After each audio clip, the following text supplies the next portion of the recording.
Thalassery railway സ്റ്റേഷനടുത്ത് കുറ്റിക്കാട്ടിൽ ബാഗിലാക്കി ഒളിപ്പിച്ച നിലയിൽ കഞ്ചാവ് കണ്ടെത്തി.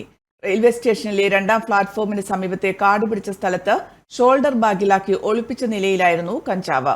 രഹസ്യ സൂചനയെ തുടർന്ന് തലശ്ശേരിയിലെ RPFും കൂത്തുപറമ്പ് എക്സൈസ് സർക്കിൾ ഓഫീസറും സംയുക്തമായി നടത്തിയ തിരച്ചിലിലാണ് 3 കിലോ 600 ഗ്രാം തൂക്കം വരുന്ന ഉണക്ക കഞ്ചാവ് കുറ്റിക്കാട്ടിൽ ഉപേക്ഷിക്കപ്പെട്ട നിലയിൽ കണ്ടെത്തിയത്. Excise inspector P. ഷിംന, ഉദ്യോഗസ്ഥരായ CP Shaji, Satheesh Vilakkottur, RPF inspector KM Sunilkumar എന്നിവർ റെയ്ഡിൽ പങ്കെടുത്തു.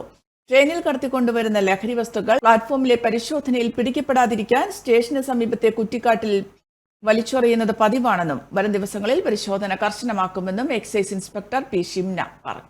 വാട്സാപ്പിലും ഫേസ്ബുക്കിലും ഒക്കെ സ്റ്റാറ്റസ് അപ്ഡേറ്റ് ചെയ്യാറുണ്ടല്ലോ. HIV സ്റ്റാറ്റസോ. HIV പിടിപെടാനുള്ള സാഹചര്യങ്ങളിൽ കൂടി അറിഞ്ഞോ അറിയാതെയോ കടന്നു പോയിട്ടുണ്ടാവാം. എന്ത് തന്നെയായാലും മുൻകൂട്ടി പരിശോധിച്ച് HIV സ്റ്റാറ്റസ് അറിയൂ. സൗജന്യ HIV പരിശോധനയും കൗൺസിലിങ്ങും ആരോഗ്യ കേന്ദ്രങ്ങളിൽ പ്രവർത്തിക്കുന്ന ICTC അഥവാ ജ്യോതിസ് കേന്ദ്രങ്ങളെ സമീപിക്കുക. നിങ്ങളുടെ സ്റ്റാറ്റസ് എന്തായാലും വിവരങ്ങൾ രഹസ്യമായി സൂക്ഷിക്കുന്നതായിരിക്കും.